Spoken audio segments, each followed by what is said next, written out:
Muy buenas noches, Dios les bendiga. Es un gusto para mí estar con ustedes enseñándola y predicando la palabra de Dios. Abramos nuestras Biblias en Primera de Reyes 22, del versículo 5 al versículo 8, en un tema que hemos titulado La mejor decisión. La mejor decisión. Parte fundamental de la vida es tomar decisiones. ¿Qué carrera voy a estudiar? ¿Qué trabajo voy a ejercer? ¿Con quién me voy a casar, verdad? ¿Qué voy a desayunar el día de mañana si nos vamos a decisiones más simples? ¿Qué me voy a poner el día de hoy para vestirme? Y sobre todo otras decisiones cada día que también son del bien común, que también son de un principio tanto a nivel alto, medio, o sea, en un nivel normal. Esto va a ser un buen negocio, esto no será un buen negocio. Pero en este proceso de la toma de decisiones como seres humanos, lamentablemente, muchas veces escogemos un mal camino, y eso pues obviamente nos lleva a haber tomado una mala decisión. Un mal matrimonio, un mal negocio, un desfalco entero. ¿Cuántos negocios hace tantos años existían en la República Mexicana y dejaron de existir porque tomaron una pésima decisión? ¿Cuántas jovencitas hoy en día están cansados con un marido de lo peor porque tomaron una mala decisión? ¿Cuántos hombres hoy están con una mujer que ya ni le dicen la mujer, le dicen la bruja porque ya no la aguantan? Le dicen dicen mi carga. ¿Por qué mi carga? Pues porque ya no la aguanto. Otros le dicen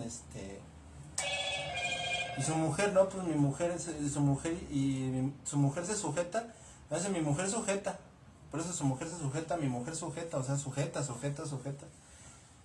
En fin, pésimas decisiones que tomamos, porque naturalmente en este proceso de la toma de decisiones, retomando este punto, muchas veces escogemos muy mal. Afortunadamente Dios en su palabra nos da la solución. Y aquí mismo Él nos llama el día de hoy, mediante su palabra, a que tomemos la mejor decisión. ¿Y esa cuál es?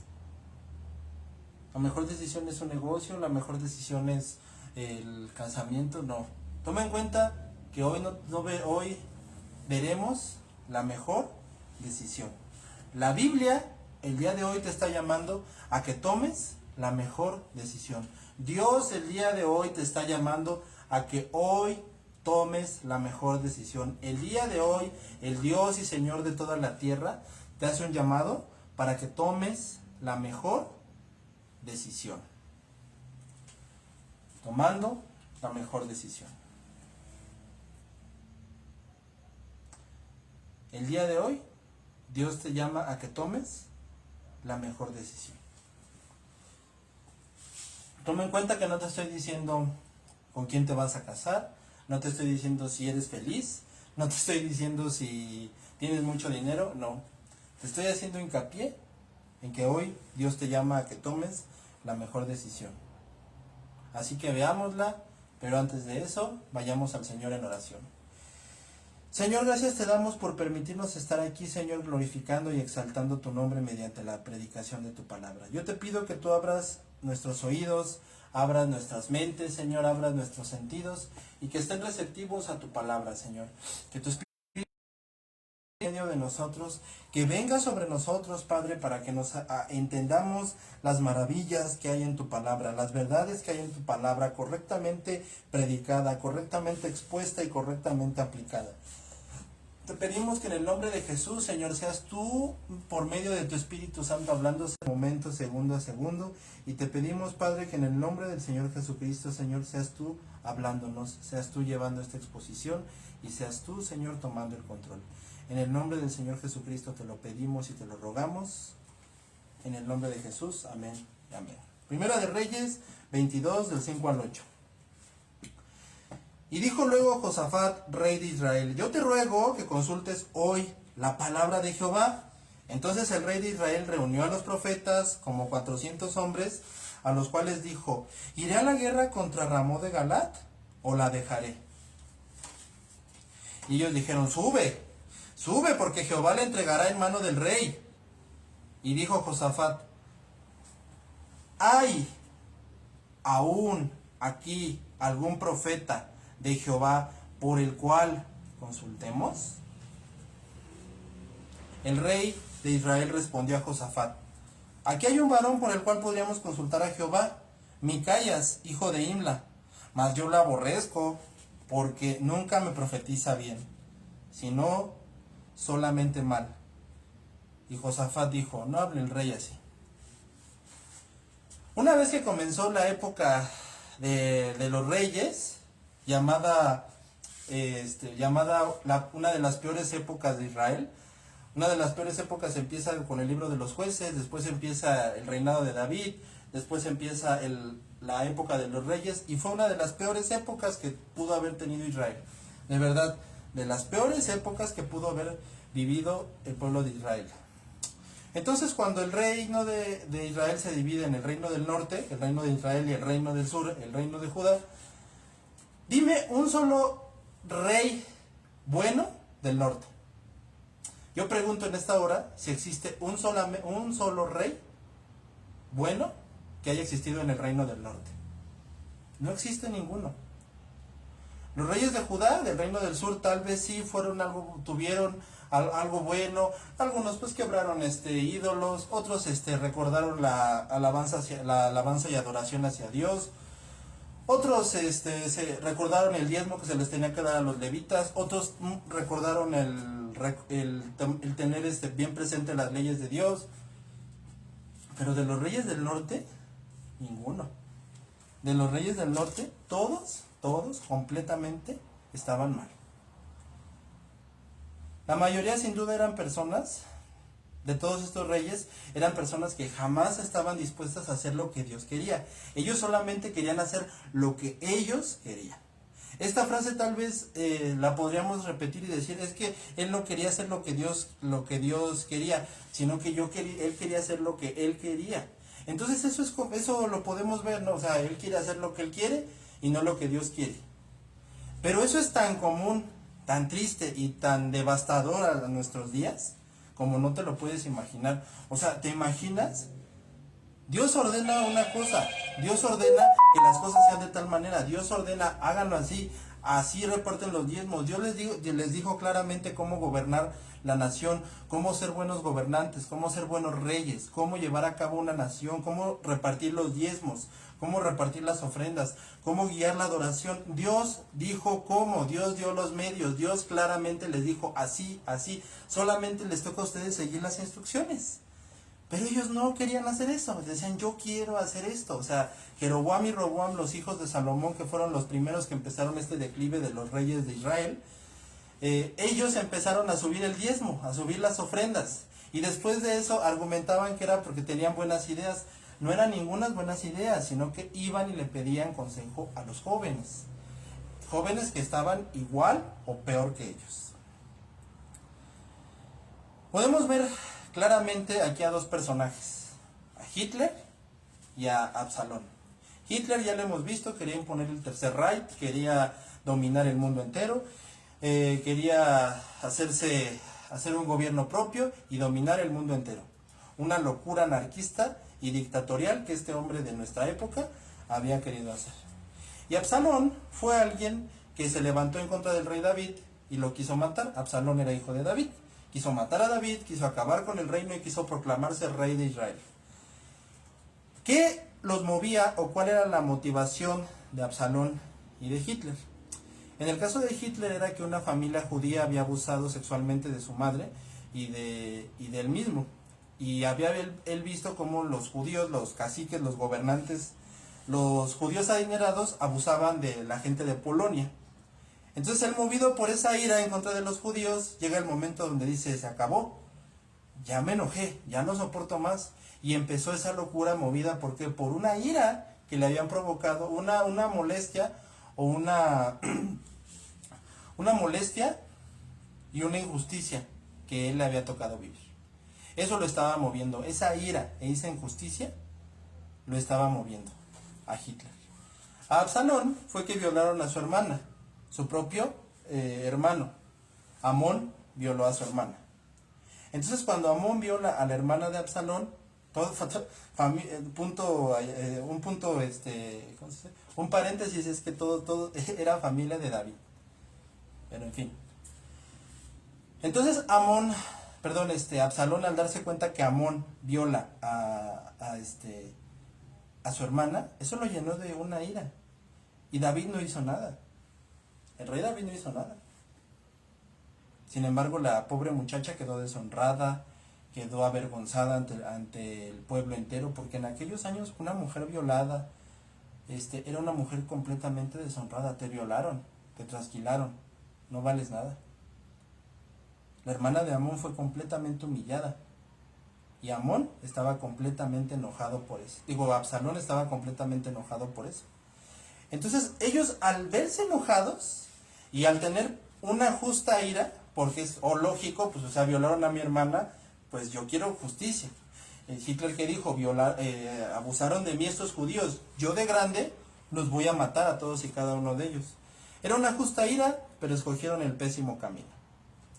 Y entonces en medio de toda esta desobediencia que vemos alrededor del mundo, alrededor de Israel, de todo el reino de Israel, así como sucedió en nuestros años, en nuestra era, ahora en aquella era, la que nos está refiriendo nuestro texto, y que nos lo deja ver como ocurrió con con estas personalidades que ocurrieron porque ellos tomaron una mala decisión en base a lo malo que ellos habían vivido. Pudiendo tomar en su panorama la buena decisión o la mala decisión, eligieron tomar la mala decisión. Como rayo de luz aparece Josafat, que nos deja una lección muy básica, muy grande, muy teológica, muy corta y muy esencial para toda nuestra vida. ¿Cuál es esta lección? Pídele siempre dirección a Dios. Pídele siempre dirección a Dios. Que Él tome el control de tu trabajo, de tu vida, de tu escuela, de tu iglesia, de todo, que Dios tome el control.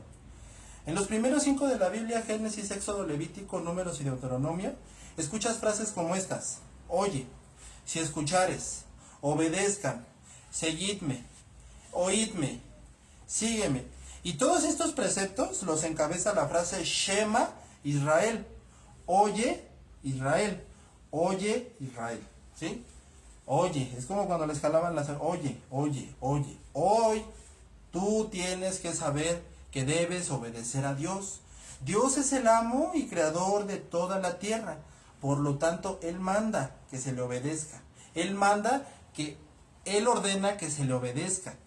Todas sus órdenes, todo lo que Dios está ordenando, no creas que es un dictador como Mussolini, ni es un dictador como Fidel Castro, ni es un dictador como el que, lamentablemente, como el Kim Jong que está en Corea. Él no está haciendo eso, sino que todas sus órdenes tienen un buen fin, y un buen fin para aquel que lo obedezca, para aquel que lo oiga.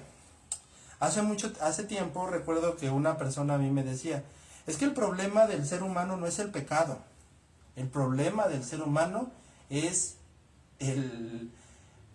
la maldad.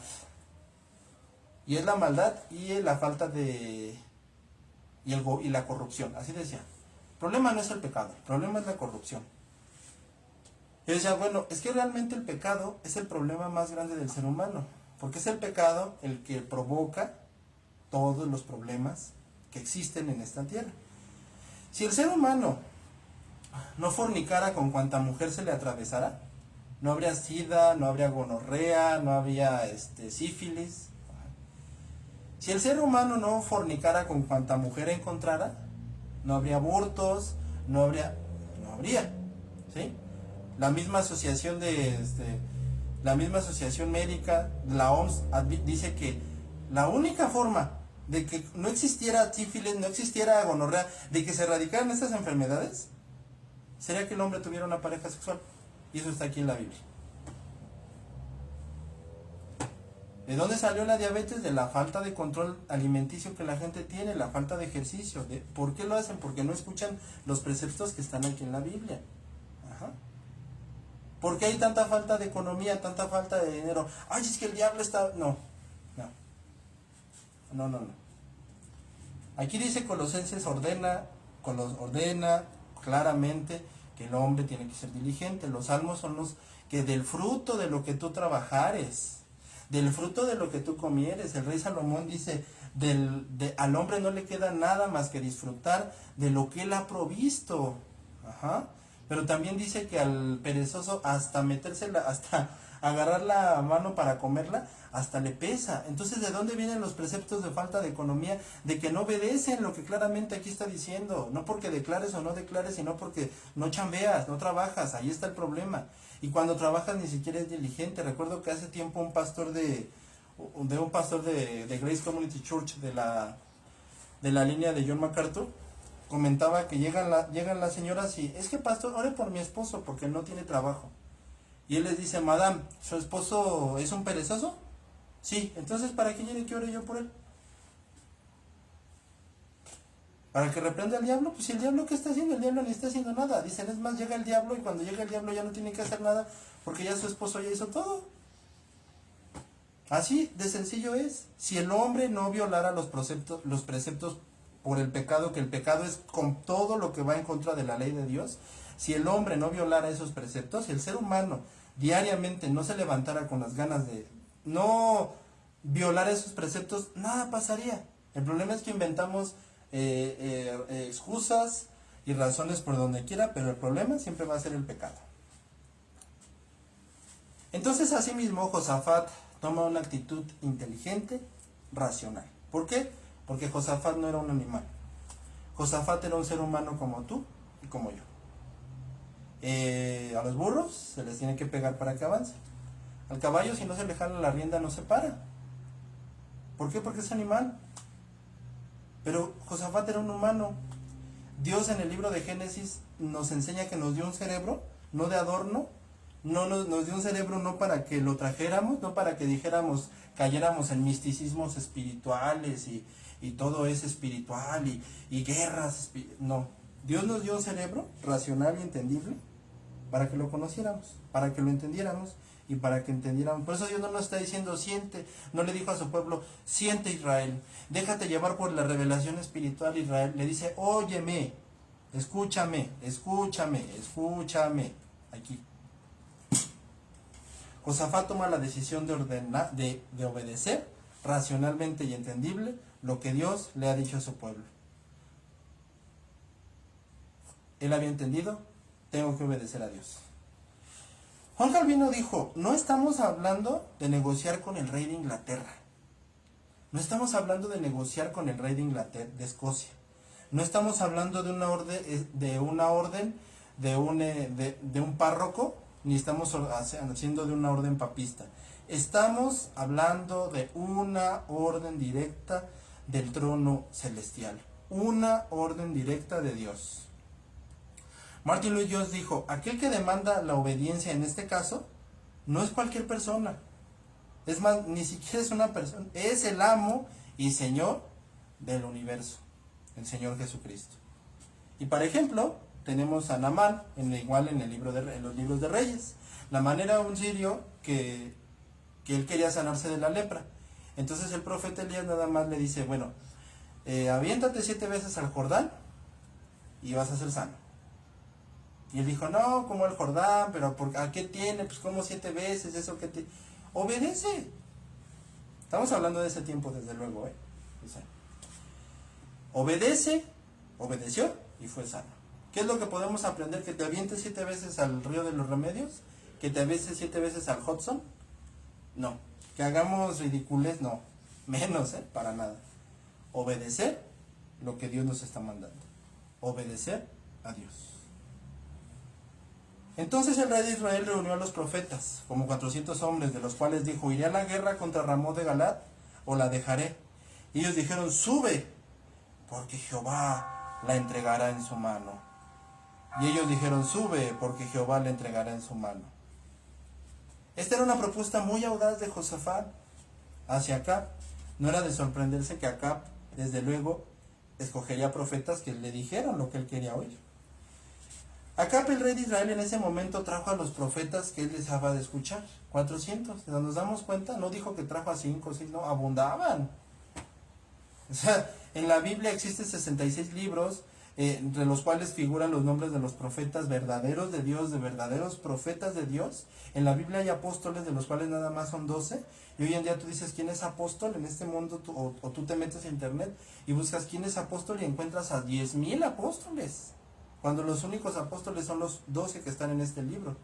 Encuentras a 20,000 profetas, y todos hablando cosas, que Dios te va a bendecir, que Dios te va a dar un Porsche blanco, que Dios quiere que declares, que Dios quiere que decretes, que Judas no se fue al infierno, y tanta infinidad de barbaridades que no son, ya rayan en la locura mental.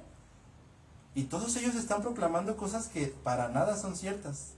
Entonces, desde aquí vemos cuántos falsos profetas abundan, como abundaban en ese tiempo. Obviamente Acab argumentaba que los profetas de Dios no le gustaban, porque no decían lo que él quería escuchar. Dicen, es que solamente me dicen palabras duras, es que solamente atacan, solamente me dicen, me hacen sentir mal. Según Acab, los profetas de Dios eran malos. Entonces hoy en día, por hablar la palabra de Dios, te dicen, no tienes amor, no tienes sensibilidad, no es que no tienes revelación, no es que no haces nada en tu iglesia, no, así, llenan a la gente de una falsa mentira, de una mentira muy hermosa, porque son mentiras, se oyen muy bonitas, y se oyen hasta agradables, y hasta dices, ay, hasta usó un versículo bíblico, pero son mentiras. Y todo eso que esa gente hace actualmente, para nada es cierto. Por eso la Biblia, en la misma escritura nos dice que el Señor Jesucristo dijo, yo a nadie juzgo, mi palabra es la que le juzga. Por lo tanto, el Señor Jesucristo deja muy en claro, es esta palabra la que te va a decir las cosas, es esto, es este libro el que te está diciendo claramente. Así que cuando la palabra es expuesta, ni siquiera somos nosotros los que hablamos, es Dios mismo el que está hablando. Cuando claramente el expositor y el verdadero predicador se está sometiendo a exponer la Biblia. Si no lo hace, está completamente mal. No existen falsos predicadores, existen predicadores que exponen la Biblia. Todos los demás o deben de renunciar o son falsos profetas. Nada más. Obviamente Acab esperaba que le hablaran mentiras hermosas y dulces. Entonces los profetas reunidos por Acab para nada eran profetas fieles a Jehová. Estos eran profetas que estaban felices de ir y de agradar a los reyes. Iban con los reyes de Judá y le decían, no, sí, sube a la guerra, no, sí, mira, Dios ya te ve conquistando al monte Oreb, al monte Sirio, ya te ve conquistando el rey de Asia. Y Dios les había dicho claramente en el libro de Josué que ellos no iban a pasar de ahí, nada más iban a tener eso, y Dios era el que les decía, este es su territorio, y hasta aquí. Pero esos falsos profetas están comprobado históricamente que querían y que alentaban a que fueran a más cosas que Dios para nada había ordenado. Todos dicen es que Dios les habla, todos dicen profetiza, hoy en día todos hablan supuestamente de la palabra de Dios, pero solamente la inventan. Entonces todas estas personalidades actuales solamente son falsos profetas, tan iguales como aquellos de la época de Jeremías, y tan mentirosos cada día más. Así que te repito, solamente existen los predicadores que exponen la palabra de Dios y nada más. Los demás o deben de renunciar o son falsos profetas, nada más. Josafat claramente sabía que la gente de Acab obviamente eran falsos profetas, pero él no se rindió. Él dijo, yo quiero escuchar a un verdadero profeta de Dios. Porque cuando Acab le trajo, aquí están, mira, los 400, él volvió a decir, ¿hay algún profeta por el cual consultemos a Jehová? Pero aquí están los 400, ¿hay algún profeta por el que consultemos a Jehová? Esa debe de ser nuestra actitud ante todas las mentiras falsas que enseñan día con día.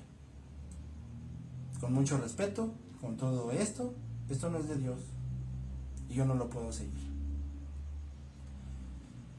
Jesucristo dijo claramente, en seguirlo es ir en contra de este mundo. En seguirlo es como un pez, es ser como un pez koi, es ir en contra de este mundo. Él mismo lo dijo a sus discípulos, si a ustedes los odian por seguirme a mí, es más, los tienen que odiar por seguirme a mí. Acuérdense que me odiaron primero a mí. Porque eso es natural, que el mundo va a estar contra ustedes. Por eso les decía el apóstol Juan, por eso las últimas cartas, las cartas del apóstol Pablo, constantemente inspiradas desde luego por Dios, y las palabras, son las palabras del Señor Jesucristo, estaban ahí claramente recordándonos, obviamente van a estar contra ustedes. Entiendan que el ser cristiano es ir contra el mundo.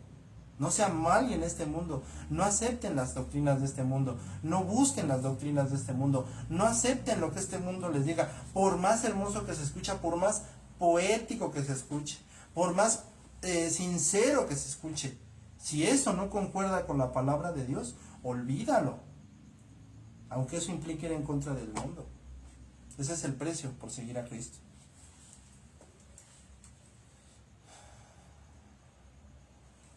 Así que a Josafat no le importó que al pueblo le encantara la gran profecía, no le importó que al pueblo le gustara la falsa profecía.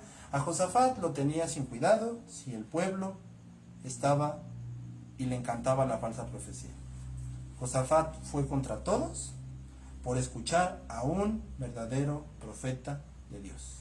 Él había entendido que de nada le servía escuchar y seguir a estos falsos seguidores de Dios, porque él eligió tomar la mejor decisión, escuchar y obedecer a Dios. Él eligió tomar el mandato que se le había dado hace tantos años al pueblo de Israel, Shema Israel.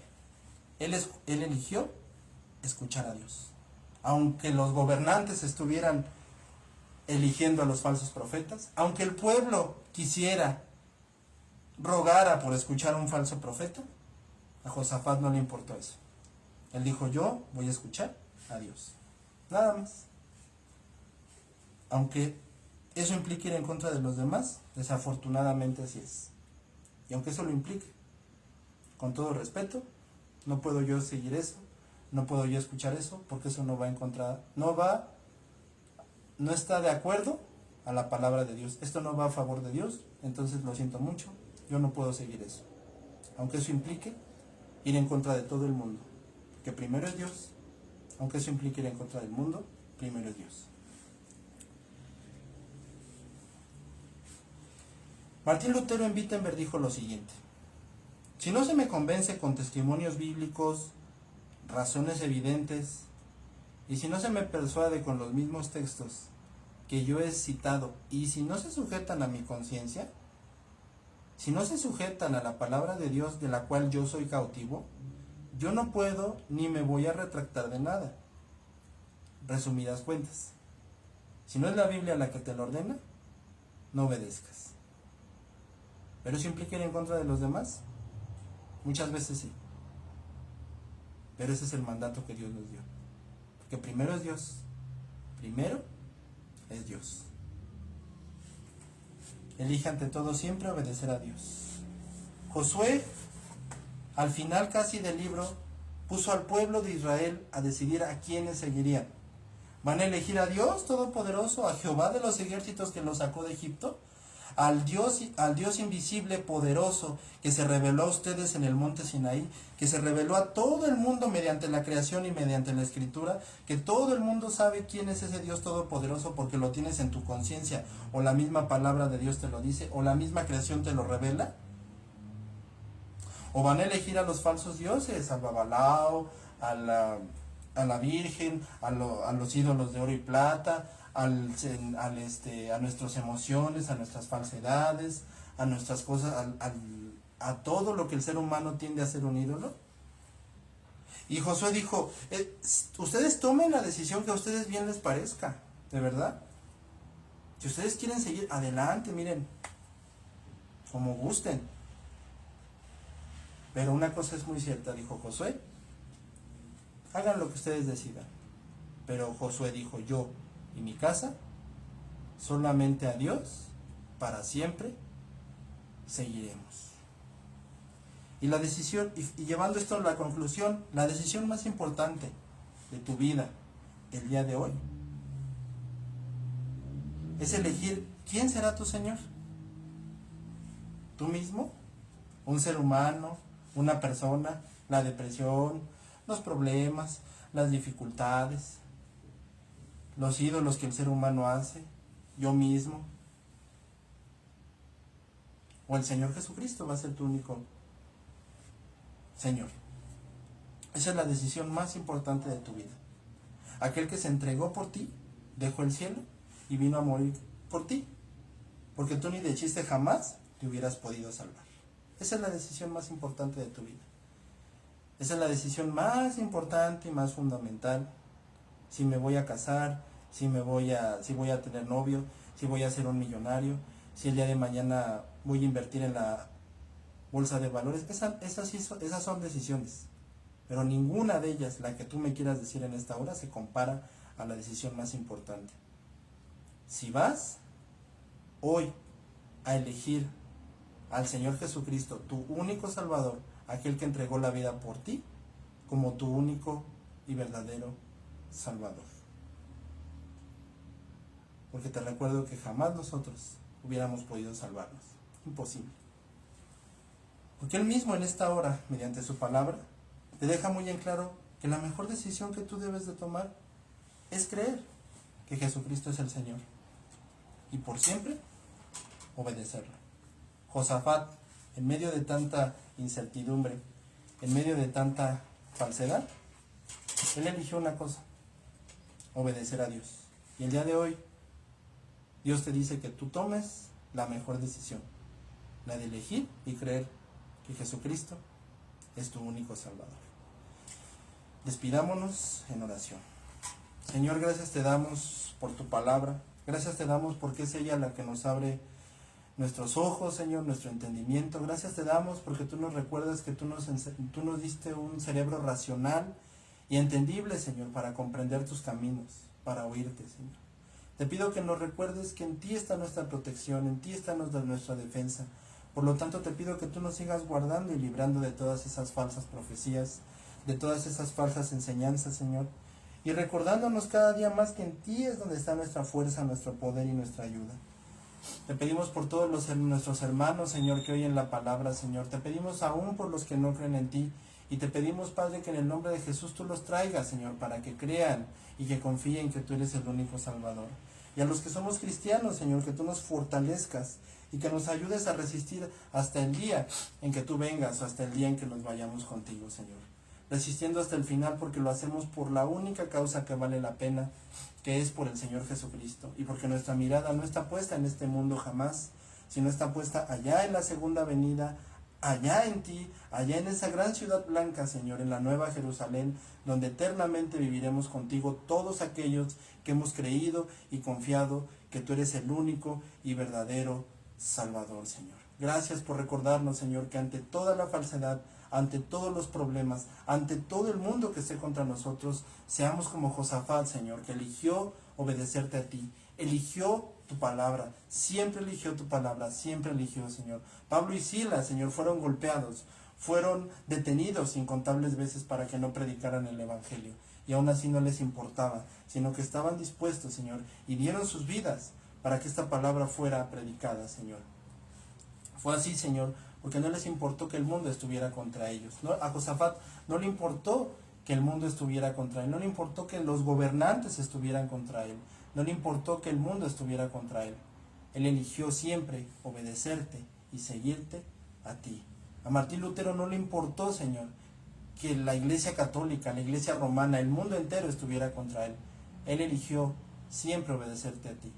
Él tomó la mejor decisión, la de escoger, la de obedecerte a ti.